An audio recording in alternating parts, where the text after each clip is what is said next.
Teman-teman, hari ini kita akan menyaksikan bersama tayangan perdana dari official trailer dari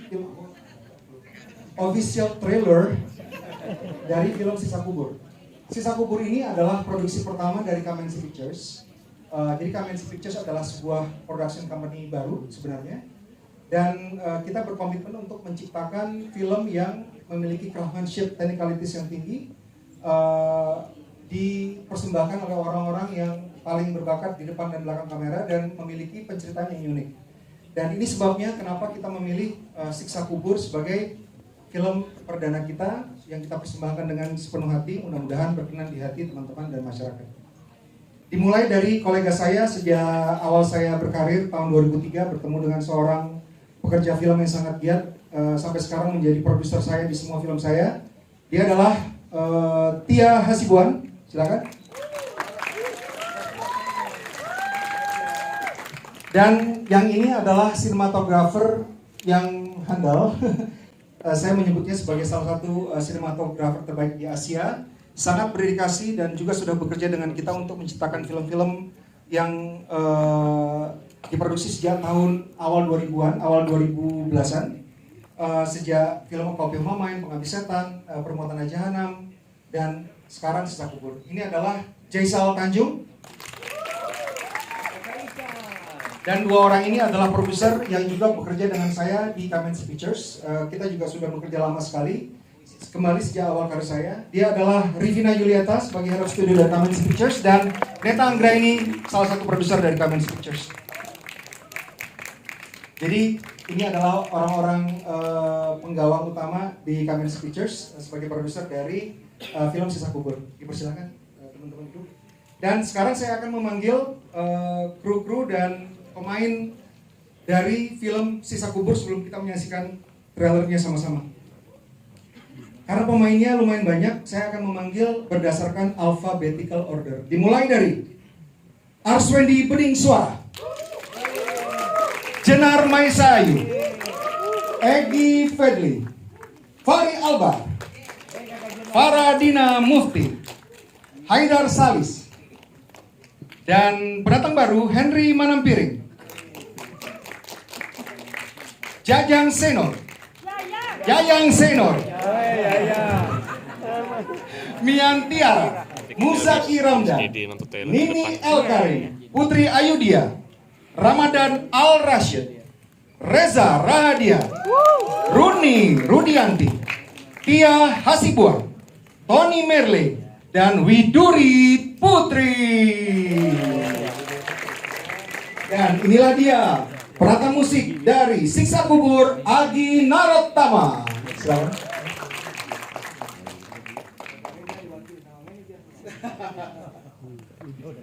Oke teman-teman, kita akan menyaksikan trailer dari Siksa Kubur.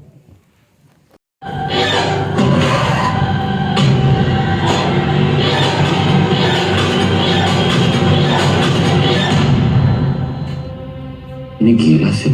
Ya orang nggak percaya tahayul deh.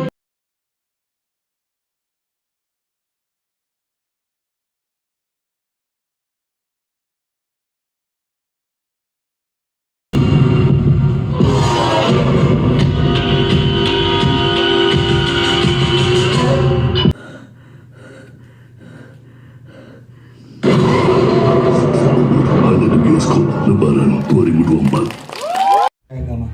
Sejak saat itu, tujuan hidup Sita hanya satu. Pemeran dari Sita Dewasa dan Sita Remaja, Farida Mufti dan Widuri Putri. Berarti sudah ketahuan ya sekarang siapa pemeran siapa. Fadli, Fahri Albar, Haidar Salis, Henry Manampiring, Yayang Senor,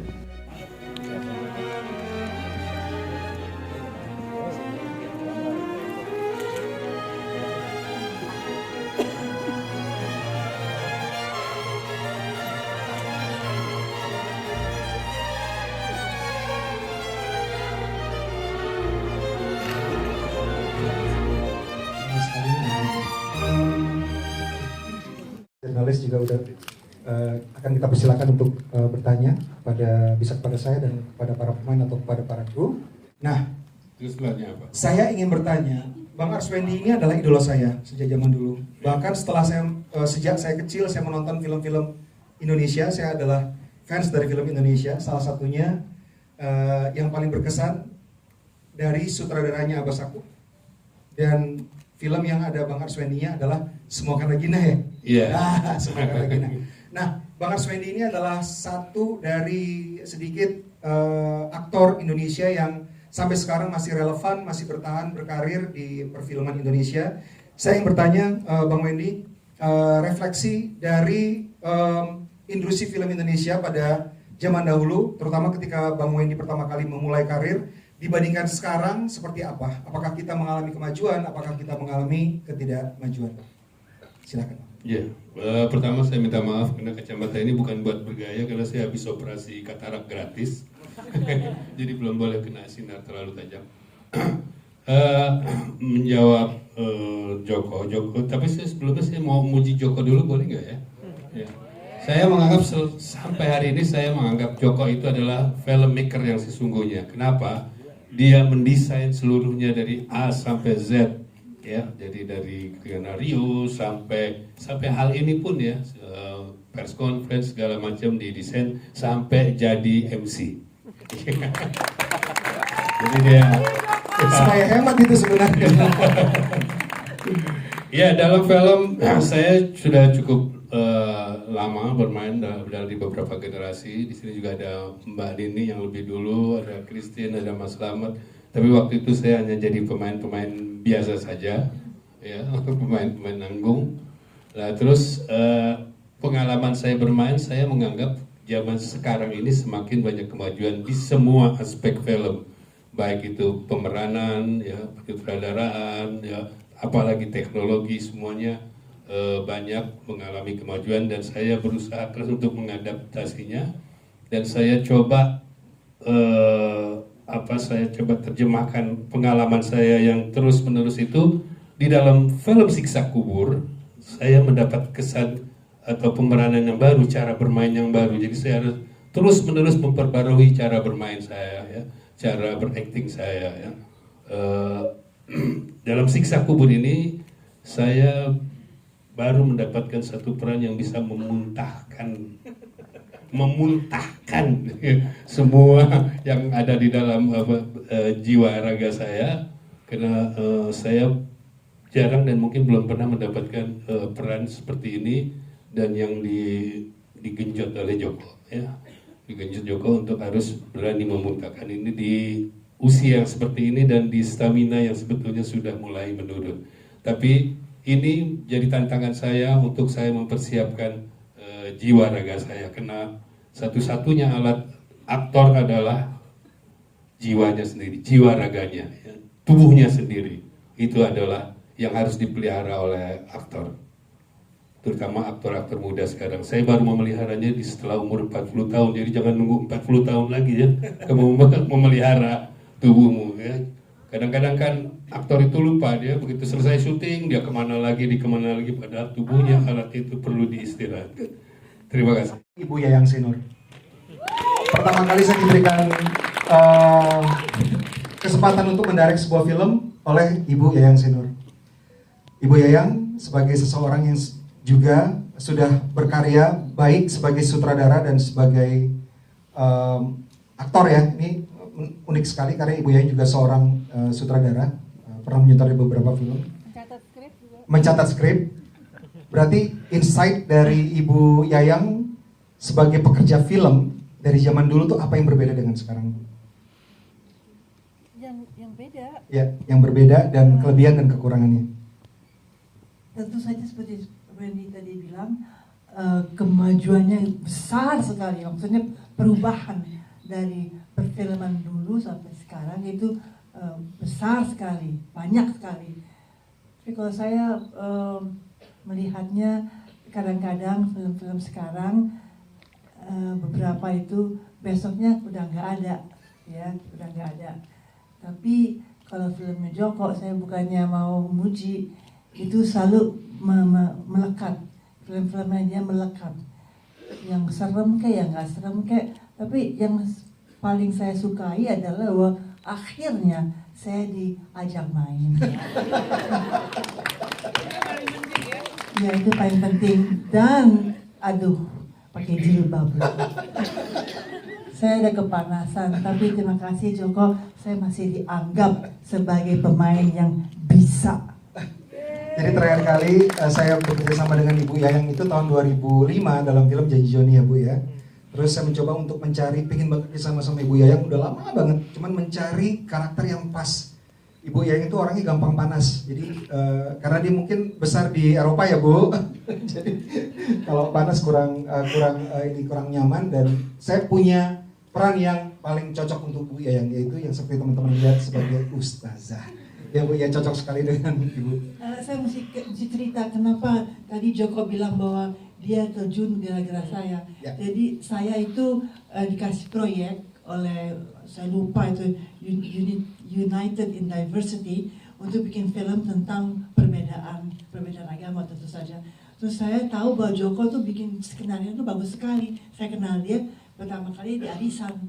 Lalu saya bilang sama dia, Jok, tolong bikin deh ini skripnya kayak apa.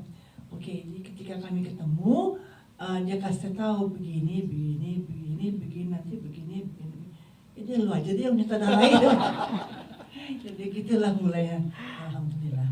Salah satu idola saya di perfilman Indonesia, terutama di dunia keaktoran, adalah Reza Rahadian.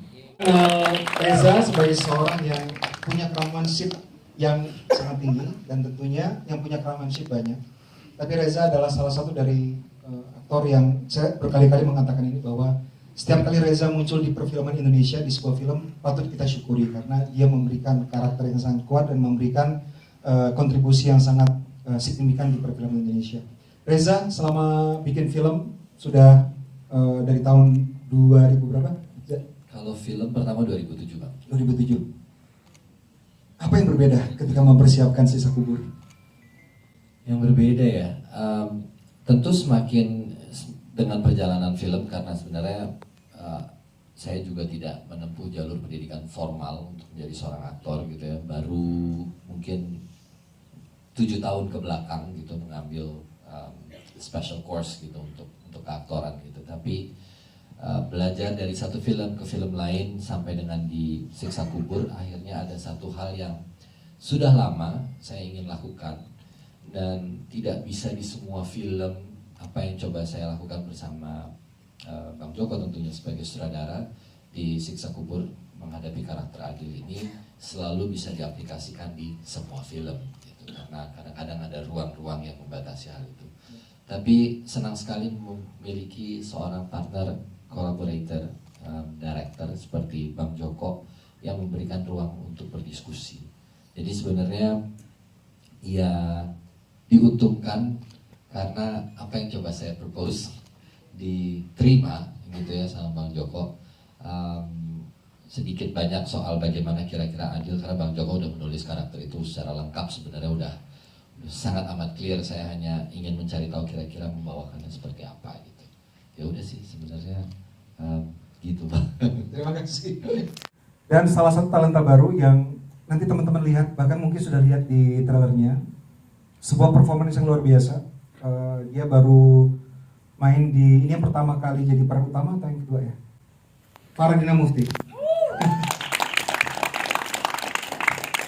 Ini tuh udah dijelaskan dengan baik, jadi ya sebenarnya justru itu menurut aku berat untuk aktornya. Apa yang harus kita gali dari itu lebih dalam lagi? Kalau misalkan kita cuma terima doang kan ya udah enak aja ya, tapi bagaimana cara kita mendeliver karakter itu agar ya bisa nyampe sesuai dengan apa yang diprediksi dan diinginkan oleh sang sutradaranya itu sih. Baru banget, karena profesi saya sebenarnya penulis buku.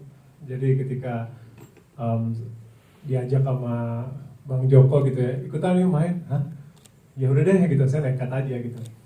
Dan kaget juga karena pertama kali main langsung di sebuah project yang star-studded banget gitu, bikin jiper lihat bintang-bintangnya, buset ini A-lister semua. Tapi saya bersyukur banget pengalaman ini, dan apa ya, kamu bikin saya panik Jok. Jadi saya baru tahu kalau Joko ini suka jebakan Batman gitu. Kalau penyutradaraan, saya udah dikasih skrip, udah saya apalin nih.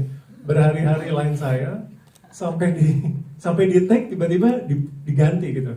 Dan itu sempat bikin saya keringat dingin juga, porque saya nggak ada pengalaman. Jadi itu pengalaman baru buat saya yang biasanya control freak sebagai penulis dipaksa untuk improv. Makasih loh Jur. Sama-sama. In a more serious note, sebenarnya tadi udah disebutkan sama Bang Joko tentang visi dan misi dari Kamenzi Pictures. Jadi memang film Siksa Kubur ini memang sejalan dengan tipe-tipe film yang ingin kami kerjakan ke depannya di Kamenzi Pictures. Salah satunya adalah dengan penceritaannya yang unik, bercerita tentang sebuah tema atau sebuah topik yang universal tapi diceritakan dari sudut pandang atau perspektif yang spesifik.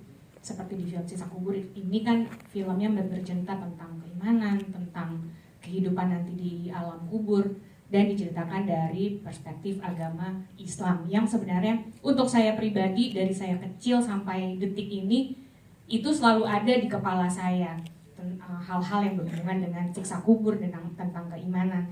Jadi menurut saya ini memang penting untuk diceritakan ke orang lain. Itu salah satu alasannya. Yang kedua juga setelah ngobrol panjang sama Bang Joko, saya dengar visi dan misinya dia untuk film ini. Saya melihat kalau di film ini akan ada kualitas teknis yang tinggi. Ini juga salah satu yang sangat-sangat kami jaga bersama teman-teman yang lain di Kamenzi Pictures. Dan apalagi ketika kita mau membuat film ini, kita mendapatkan dukungan dari, kalian bisa lihat sendiri talenta-talenta yang terbaik yang ada di tanah air. Jadi ya, why not, let's do it.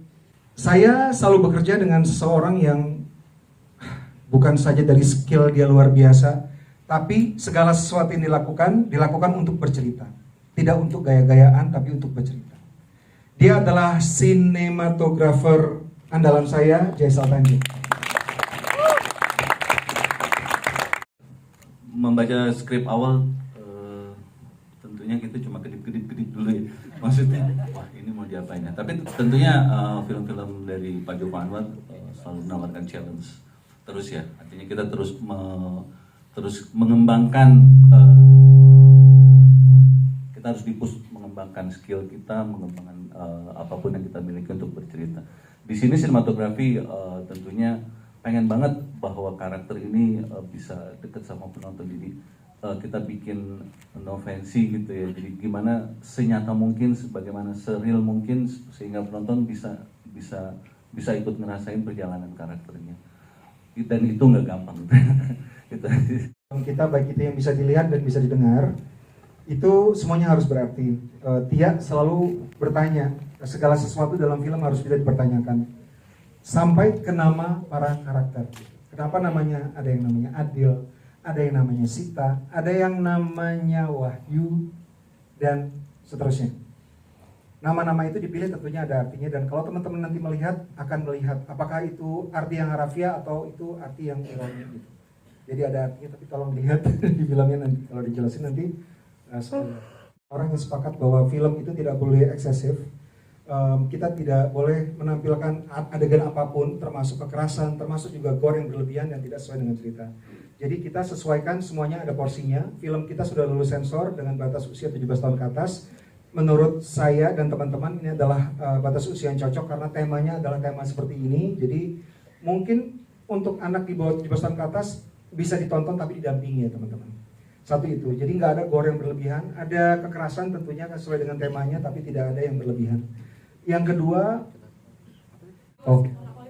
kalau soal Hollywood, saya berkali-kali mengatakan bahwa kita sudah seharusnya berhenti mengacu atau mereference ke Hollywood sebagai sesuatu yang lebih baik atau lebih besar dari kita gitu. Karena kalau kita berkarya, termasuk dalam film kita berkarya, kita harus melihat project per project gitu. Jadi mungkin udah cukup kali ya sesuatu yang Hollywood harus kita sembah gitu, enggak sih. Tergantung projectnya. Kalau projectnya bagus ya kita terima, kalau enggak ya enggak gitu. Kenapa saya mendahulukan Siksa Kubur? Karena Siksa Kubur ini adalah sesuatu yang saya sepakat dan Tia dan teman-teman di Kamenzi dan juga teman-teman sepakat bahwa ini sesuatu yang bukan cuma menarik untuk diceritakan tapi juga penting untuk diceritakan. Gitu teman-teman.